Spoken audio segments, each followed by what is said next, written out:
Okay, so our next speaker coming on up is Dr. Michael Yassa, and he's going to be talking about exercise and brain disease, and really then trying to make this link from going from some of the rodent stuff and there's some of the earlier level stuff I was talking about into some of the more applied examples. Dr. Yassa.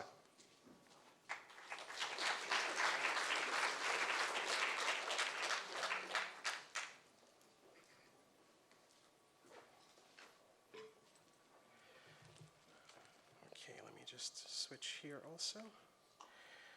All right, thank you all, and thank you, Craig. Actually, this is the greatest setup I could have possibly asked for, because then I'll just assume that you guys all already know about neurogenesis, and we'll start from there. Basically, what I wanted to talk about today, which does dovetail nicely with some of the questions that were asked, is more of the topic, or more of the questions that were really about brain disease prevention, the idea that as you get older, exercise might be of some help to try to prevent dementia or to try to slow down the progression of dementia. All of these ideas we'll try to tackle a little bit today. Although I can tell you, we don't have perfect answers, of course, as Craig said.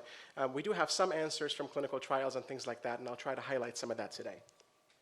So I'll start by talking about exercise and neurogenesis, and then I'll talk about an additional thing that exercise does, which is stimulate the release of a certain type of brain chemical called BDNF, or brain-derived neurotrophic factor. And this is something that we can think about as if it's brain fertilizer. In some ways, it's something that gets squirted throughout the brain, especially when you exercise, but also when you do a host of other things. And it helps nourish the brain, helps keep it healthy, helps prevent illness, prevent disease, prevent infection, and so on. And it turns out that BDNF and neurogenesis also go kind of hand in hand. I'll also talk about exercise and depression. There's some really interesting data suggesting that exercise might actually have very helpful effects for depression. So those who are depressed, exercise might have some antidepressant effects, and sometimes it can synergize with antidepressant therapy also to make for better effects. I'll talk a little bit about that, and then I'll talk about memory. And what is it that exercise does in the service of enhancing cognition? Can it actually make you better at memory tasks? Can it make you remember things better? Can it do this sort of thing for your cognition? And then we'll talk a little bit about dementia risk, and there's some data on this from epidemiological studies. As Craig mentioned, clinical trials are a lot harder to do because they take a long, long time to happen. But what you can do is take a look at people who have aged successfully, even to the age of 100 and more, and ask the question, what is it that they've done with their life that might make them have lived that long or have lived that successfully, and so on. So we'll tackle some of these questions. That being said, there are also some clinical trials, and we'll talk about those. The effect sizes are a little bit smaller, and it's sort of a mixed success, and I'll mention some of that data as well. And then finally, I'll talk a little bit more about exercise and being able to enhance cognition in seniors. So as you get older, as we said before, does exercise have effects on the brain that might help stave off some of the risk for dementia? And there's some really interesting data on that as well. But let's start from the very beginning with some of the questions that Craig brought up already about exercise and neurogenesis in the rodents. And this is typically how you would test exercise in the rodent. So it turns out that animals, when you put them in a cage, they have a pretty impoverished life. There's not much that they're doing, at least in the experimental setting. But if you put a running wheel in there, you don't have to force them to run. They gravitate towards that. They actually want to run for fun, which is really interesting because they're not getting anywhere, right? They're just stuck in a cage. But being on this running wheel somehow is sort of an experience that is an enriching experience that they really enjoy. Craig also showed a really nice slide showing that if you have enriched environments, if you put lots and lots of interesting toys and things in the cage, the animals will gravitate towards that. They love novelty, they love activity, because this much more mimics real life. If only we can be as interested in exercise as the animals are, I think we'd all be better off. But this is very interesting because when you do this kind of study, you put the animal inside a cage like that and you allow them to run freely on a running wheel, or if you even put them on, yes, we do have rat and mice treadmills also that we can use. They're much smaller, of course. But what you can do is start to look at images in the brain of newborn cells. And one of the places in the brain where you start to get these newborn cells is the hippocampus. And the hippocampus is a really key region, as Craig mentioned, for memory. It's a key region for being able to learn new things, being able to acquire new information, something that we all have to do, something that you're all doing right now. And again, I'll make another guarantee because I think we're all about being able to guarantee that something is different about your brain before you leave here, that your hippocampus will have learned much of what we talk about today as a panel. Now, what happens with exercise is that new cells are being stimulated to be born. Now, this is a little bit different from the evidence that people have thought about for a long time, and there's a couple of myths in brain science in general that we just have to dispel right off the bat. One of them is that you're born with all of the cells all the brain cells you're ever going to have. There's no newborn cells in the brain. There's no active neurogeneration. All that happens is as you get older, these cells die off, right? And we're dispelling that myth a little bit by talking about neurogenesis. It doesn't happen everywhere in the brain. It happens in key regions, the hippocampus being one of them, the olfactory cortex is another. So, and if you don't buy the olfactory cortex story, think about the last time that you had a cold. How many of you, when you had a cold last time, you lost your sense of smell for a few days? Does that happen? Now, do you get it back? The reason you get it back is because there's new olfactory receptors that are being constantly born. Now, very interestingly, one of the very first symptoms of Alzheimer's disease, sometimes even before memory loss, it's very, very subtle, that the ability to do olfactory discrimination goes away. Okay? That's a very fine, very subtle kind of thing, but a lot of people think that partly it's because of the loss of neurogenesis, which happens both in the hippocampus and the olfactory cortex in the earliest stages of Alzheimer's disease. So if we take that as evidence to suggest that neurogenesis is an important phenomenon, you need to be able to generate new brain cells. It's not the only thing that happens in the brain in terms of plasticity. Certainly you can grow the connections for the ones you already have, but being able to have these new brain cells is really, really important. But here's the interesting thing about this as well. Exercise induces enhancements in neurogenesis. And in cases where neurogenesis has come down, has changed because of some condition that has happened that you can induce in an animal model. For example, you can induce stress, you can induce depression, all of these things that suppress neurogenesis. Exercise can actually have a restorative effect, can bring things back up to baseline, which is very exciting because it means it can be used in an interventional sense. But let me first show you how we measure these kinds of things. How do we measure memory in an animal model? Now, I know how I can measure memory for you guys, right? I can just give you a word list learning task, ask you to learn a whole bunch of things, show you a bunch of pictures, ask you to learn them, and then 20 minutes later I can ask you, okay, what do you remember from those pictures? Or show you a whole bunch of pictures and say, are those the ones you saw before? That's very easy. But I hope you'll agree that we can't really do that to a mouse. They don't communicate that well. So how do you measure memory in a mouse or in a rat? Well, you can use something like this water maze that you see here. Now, this water maze is a very interesting contraption. It's very simple. It's just a pool of water, and there's a hidden platform. I think this is laser. Yeah. There's a hidden platform right here that the animal cannot actually see. It's submerged under the water, and the water has a milky property to it so that it's kind of opaque. You can't really see your way in the water. Now, once you put the rodent in here, it swims around, because animals, even though rats don't really like to swim, mice don't really like to swim, they'll do it because they're forced to, right? They're thrown in the pool, and they have to swim around to find a way to be able to rescue themselves. Now, the first time they do this, they have no idea where this hidden platform is, so they have to swim around aimlessly until they just kind of stumble into it at some point.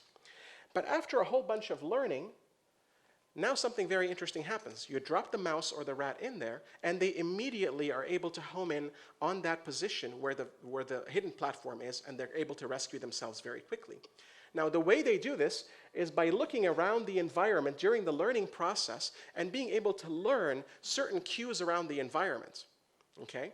So that they can kind of hone in on that location. They can triangulate where that hidden platform might be. So it is a real memory task. It involves them learning the spatial layout, learning things that are on the walls maybe, a coat rack here, a book here, all of these things to be able to navigate to this place appropriately. The way that you measure learning behavior or memory in this task is by looking at how quickly they're able to narrow down their search path and get essentially from this pattern, which is all over the place, to this pattern right here, which is very, very quick. And this is what you see happening with exercise. Normally you start out, so this is the number of trials, so you start off the first trial, the 6th trial here. You start off at a high level, so your path is very long. It takes you about 800 centimeters to be able to get to this hidden platform. But as a function of time, you're able to reduce that. So by the time you get out to here, you get up to 600. But there's a big difference between animals that run and animals that don't run. So animals that run clearly are able to reduce their error very quickly and learn this task much more quickly. So these animals, in some way, you can think of them as smarter. They've been able to develop a stronger kind of memory for the things they've learned. And there's something interesting here also that I want to point you to. It's not just about exercise. Exercise might set up a situation where you have new neurogenesis, where you have the brain chemistry just right, but then you have to have the learning experience on top of that, right? So it's not just exercising, it's both. It's exercising and new learning. Both of those, if they happen at the same time, there's sort of a window of opportunity here that can facilitate that learning, okay? So now let's talk about humans. How can we measure neurogenesis in humans? And I have to agree with my colleague, we can't. We cannot measure neurogenesis directly in humans because we can't really cut up humans, cut up their brains, and take a look at newborn cells. That's not feasible. So we have to have proxies. We have to have indirect approaches. And both him and I are working to develop much more direct approaches, but so far there's been a couple of different hits that I want to tell you about. I'll tell you about just one. It's a very indirect approach, so take this a little bit with a grain of salt. But it is a very, very interesting study that I want to point you to. And the logic here is that neurogenesis, so the ability of the brain to make new brain cells, is going to also stimulate another phenomenon called angiogenesis, which is that whenever you have new brain cells, they also need to be nourished and fed and perfused adequately, so you need a new vascular supply to go to those cells. So you need to be able to make new blood vessels. Now, making new blood vessels is something that we might be able to measure, because we can measure cerebral blood flow and cerebral blood volume using MRI techniques. And you might hypothesize that there would be increases in the hippocampus, in particular regions of the hippocampus, wherever you might have angiogenesis. And then, sort of as an indirect proxy, you might hypothesize that wherever you have increases in angiogenesis, there might also be increases in neurogenesis. So now the question is, what happens if you give an exercise intervention? What happens if I bring you into the lab, do an MRI scan like this, measure your cerebral blood volume in the hippocampus, and then do an exercise intervention, and then measure it again? Do I see an increase? And the answer is yes. This is actually not work from our group. This is from colleagues at Columbia. This is from Scott Small's group, not to be confused with another Dr. Small who's right here. This is the pre-level right here, so hippocampal CBV, and this is what happens when you look at post. So there is an appreciable increase, and in this case it was a significant increase, that suggests that maybe this increase in angiogenesis or this increase in cerebral blood volume that we're seeing might actually be an indirect way to make inference about neurogenesis enhancements in humans. And there's another piece of data which I'm not sharing with you today, but I will tell you about, because for a long time also we thought that neurogenesis is one of those things that happens a lot when you're a child, and it doesn't really happen as you get older. So as you get older, things kind of shut down. But it turns out, based on newer data, a lot of it actually using carbon dating, we find that neurogenesis does continue into adulthood and does continue into late adulthood. It does slow down, sure, of course, I'll give you that. But it's still there, and that means it can still be harnessed. It is still a form of plasticity that can be engaged in the adult brain. So now let's talk a little bit about, how this relates to memory performance. So I showed you that there's an increase in CBV, cerebral blood volume. There may be an increase in neurogenesis. You might hypothesize, well, does their memory get better? Can they somehow get better as a function of this? And the answer is yes. There is some evidence to suggest that their ability to learn a list of words and remember them does increase, does go up, okay? And also, it is correlated, so that the difference in their CBV, the increase in their cerebral blood volume over that period of time between the beginning of exercise and the end of exercise, does correlate also with how well they do on word list learning when they're tested post the exercise intervention. So there are some relationships there between what we're able to do in the brain, even though it's indirect, to actual performance and memory measures. Okay, now let me tell you about another thing, another phenomenon, not neurogenesis. This is the other phenomenon I told you about that I'm likening to brain fertilizer. This is BDNF, or brain-derived neurotrophic factor. And brain-derived neurotrophic factor is a neurochemical that is released in the brain, that is stimulated by exercise, that is very, very good for the brain. It's sort of the brain's happy juice. Okay? And it has lots and lots of functions, so we know that it does enhance neuronal communication. It stimulates protein synthesis to be able to make all sorts of products in the cells that are required for healthy function. It promotes neuronal survival, so it makes it so that neurons can live longer and be healthier, promotes maturation and differentiation during development. It protects the brain against injury, and it also improves learning. Okay, so all of these things have been associated with BDNF. Now the question is there data to suggest that exercise enhances BDNF? And the answer is yes. This is actually data based on Dr. Carl Kottman, who's here at UCI, showing that if you take a look at mice who are exercising, or even rats that are exercising, versus those who are sedentary, and you just do a stain for BDNF protein in the brain, you see that there's massive changes for those who exercise versus those who are sedentary.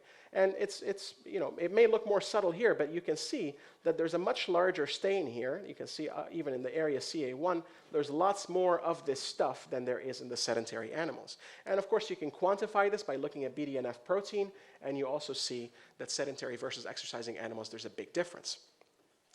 So that's something that's kind of fun to have, but there's something else that's really key about BDNF, which is that there may be some synergy with another phenomenon that happens in the brain, which is the effect of antidepressants. And I want to share one piece of those data with you.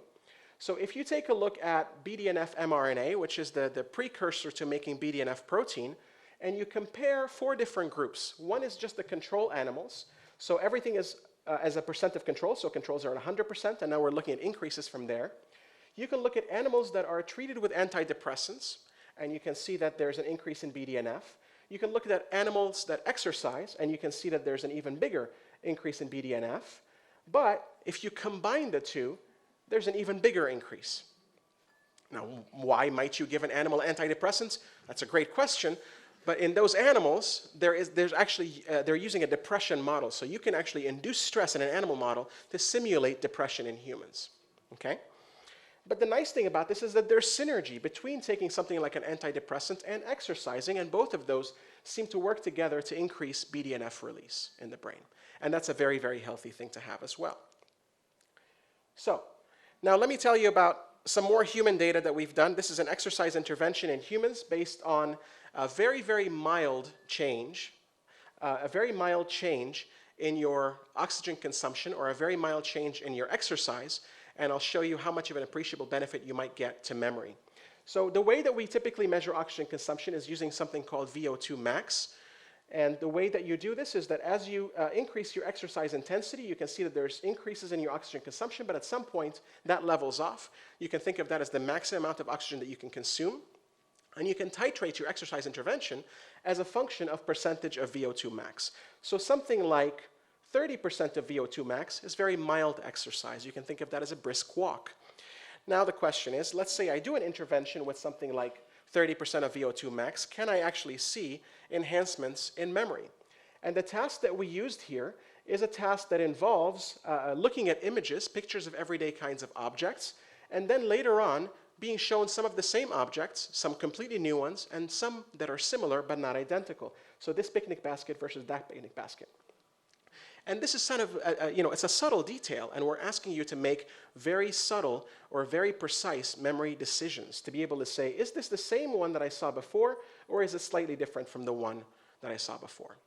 And it turns out that your ability to actually say, this is similar but not identical to the one I've seen before, is enhanced as a function of this exercise intervention.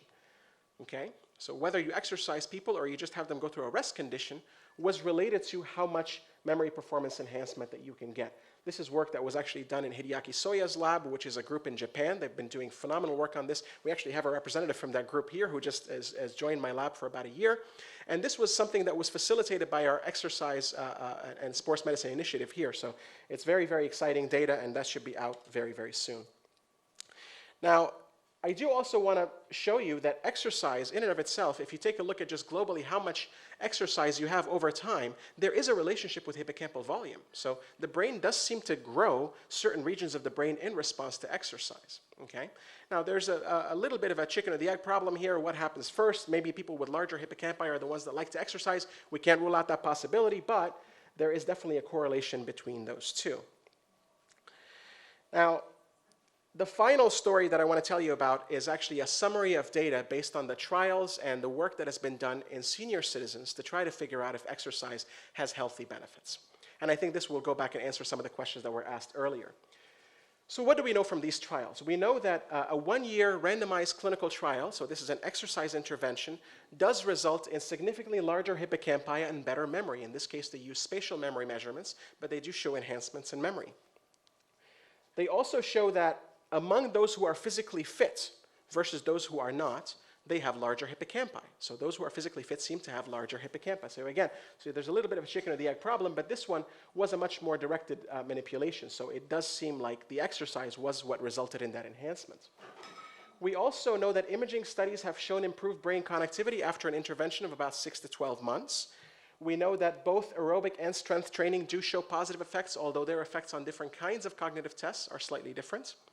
And this question gets asked a lot: how much exercise? What kind of exercise? And we don't know what kind of exercise just yet. That's always a work in progress. But how much exercise is a question that's very interesting, because it turns out that most of the data suggests that exercise sessions between 30 minutes and an hour seem to be optimal. Anything below 30, you're not getting much of a benefit. Anything beyond an hour, you're also sort of getting to a point of diminishing returns. It doesn't seem to be associated with any more decrease in risk. Okay, now speaking of risk, I do want to show you some really, really compelling data from Dr. Claudia Kawas, also here at UCI. She has looked at hundreds and hundreds of seniors. This is just showing you one subset of her data in 70 to 74-year-olds, and looking at the relative risk for dementia, with 100% here being just 100% risk of getting it, or the 1.0 risk of getting it, and then we're going down from there. So this is as a function of how much time you spend doing active things. Now, this is not just exercise. This is just all sorts of active things, things that are not sitting on the couch and watching TV, right? So that means washing dishes can be active, gardening can be active, dancing can be active, all sorts of things that you do that are sort of active living. And they figured out great ways to quantify that, and they see that in both men and women, although it is a little bit more in some of the other age categories, it is a little bit more in women than it is in men, there's a significant decrease in dementia risk. Okay, this is based on epidemiological studies. And then finally, the question about what if you do an exercise intervention in someone who already has mild cognitive impairment or the earliest stages of or Alzheimer's disease, does it have an appreciable benefit? And there the data is really, really mixed. There's one recent piece of data that I'll show you, although again, this has to be taken with a grain of salt for now. There is evidence to suggest that performance on some memory tasks and some executive function tasks, this is one of them called the Stroop interference task. So this is really a frontal lobe type of task, does seem to enhance or get an enhancement in performance with an exercise intervention in those who already have the earliest signs of Alzheimer's disease. So there may be some signs there that it actually might stave off progression, might slow things down, although that evidence is still very, very early days for it. Okay, now the last piece is that it's not just physical exercise, so this is just hinting to it's a small effect, but this is not just about physical exercise. This was also mentioned when we talked about environmental enrichment. It's important to remember that other types of cognitive exercise are also very helpful. So these are additional data from epidemiological studies that have suggested that engaging in things that are more akin to cognitive exercise, like mentally stimulating activities, playing chess, board games, playing musical instruments, knitting, gardening, dancing, all of these things seem to be associated with lower dementia risk. Also, we know that maintaining a larger social network seems to have protective effects. And we're not talking about Facebook or Twitter. We're talking about actual, real people, right, that you talk to, as opposed to fake friends on Facebook. So when you have that kind of social network and you interact with them on a regular basis, which is quite critical also at the age of retirement, because that's when sort of there's a fork in the road, right? You can either kind of get withdrawn and not be socially present anymore and not interact with people because the job was everything, or you can take on additional new activities and start interacting with people in the community, in church, whatever it may be. And that seems to be a very, very healthy kind of thing that also slows down or prevents some of the risk for Alzheimer's disease. And then finally, having a high educational and occupational level also seems to be associated with lowered risk for Alzheimer's disease. This is something that people in literature have termed cognitive reserve. You can call it whatever you want to call it. I think it's very clear what we're talking about when we talk about these things, but that also seems to be associated with reduced risk for Alzheimer's disease. So with that, I just want to go over my take-home messages again, what we've talked about today. Exercise enhances the ability of the brain to make new cells, at least in certain regions. We talked about neurogenesis in the hippocampus as a particular case in this. Also releases BDNF, this brain fertilizer that seems to be very, very healthy to promote neuronal survival and to promote the protection and support of brain cells. Also involved in the same way or maybe a slightly overlapping way with antidepressant treatment, exercise seems to have beneficial effects for those with depression. It seems to improve memory both in animal studies and in human studies. Epidemiological studies suggest that it's associated with lowered risk for dementia. And clinical interventions have shown consistent effects on enhancing cognition, especially in seniors. We've seen that. However, being able to say that it reverses or treats dementia is a very different ballgame, and we're just not there yet. I don't think that exercise will ever make it so that someone who has the earliest symptoms of Alzheimer's disease and now all of a sudden starts to exercise will simply not get the rest of the process. There's not great evidence to support that. But there is good evidence to suggest that in the prior stage, if you do have family risk, if you have family history, and you are an exercising person, even as early as middle life, as early as even the teenage years, doesn't really matter how early you start, right? The earlier the better. That having an exercising lifestyle is going to protect you from some of the risks of Alzheimer's disease. And that's all I have. I know I'm probably a little bit over time here, so I'll be happy to take a few questions from you guys. No, thank you.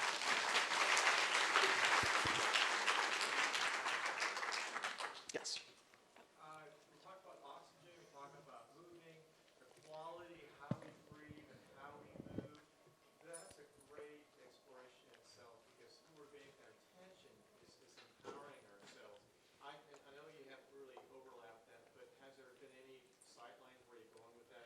Yeah, so that's a great question in terms of being able to figure out how much your own consumption and processing of oxygen is going to be related to. So this is what we call cardiovascular conditioning or cardiovascular reactivity. And there's a lot of evidence to suggest that those who can process oxygen in a better way, those who are able to, sort of the athlete oxygen levels, are much more immune from a lot of these things that we're talking about in terms of both depression and Alzheimer's disease, a lot of neuropsychiatric disorders as well. But there isn't too many studies on this. I think that we need to do much, much better. And not just by looking at athletes versus non-athletes, because I think their brains are inherently different. The athletes have had a very, very different structure, a very different kind of experience also. I think it's important to do it in the interventional setting, to try to get people with low cardiovascular conditioning to up their game and actually get them to have enhancements in the way they process oxygen and see if they can rescue their brain that way. So that's a fantastic comment. Thank you. Other questions? Yes, ma'am.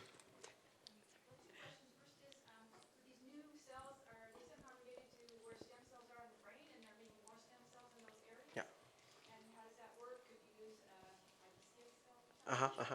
And the other one is that I'm being considered for your study of Yassa, and I'm just wondering, if you or any of your researchers need more people in your studies, because, maybe this is a good group that would be interested in doing this. We'll all raise our hands and say yes, of course. So the answer to the second question is always, always, always the answer is yes. Absolutely. All the time we are always looking for volunteers for our studies, so please just let us know. But to answer your first question, which is a very, very good question, does it have relevance to stem cells? And the answer is yes. So the two parts in the brain that we're talking about that do have neurogenesis, there is a neurogenic zone right next to them that essentially puts stem cells into those regions.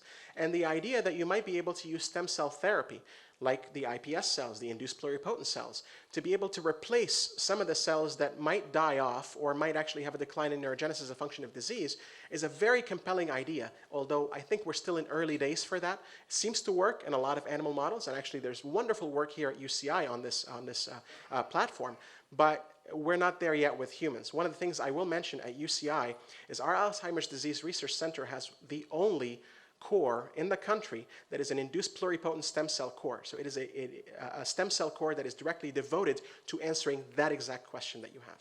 So hopefully we'll have answers soon. Yes, sir. One more. Yep. You talked about in the beginning blood flow to the brain. I was wondering if there's any side studies going along with these other studies about blood pressure along with blood flow. Yes. I know with myself and a few of my other friends, we always felt better when the blood pressure was higher Uh-huh. as we age, and taking blood pressure medication to lower our blood pressure, we always felt cognitively Uh-huh. compared to what we felt we used to be. I don't think I could have asked for a better question. So let me make sure everybody's heard this. The question is about blood pressure. And of course, there is the simple answer to the blood pressure question is that high blood pressure is bad for you because it's bad for your heart, so it's going to be bad for your brain. But that's not the nuanced answer. You're asking for the nuanced answer, which is really worth stopping and talking about for a second, which is that as you get older, especially into much older age, having high blood pressure, interestingly enough, might have a certain protective effect. And being on blood pressure lowering medications might actually have potentially harmful effects. But this is only, so the data that I'm talking about is also data from Dr. Claudia Queiroz here at UCI. This is only in the case in people who are over the age of 90. So the period of time before then, having high blood pressure seems to still be a problem because it's a problem for your heart. But as you get older, as you get much older than that, having high blood pressure seems to be protective. And of course, the question is why? Why might that happen?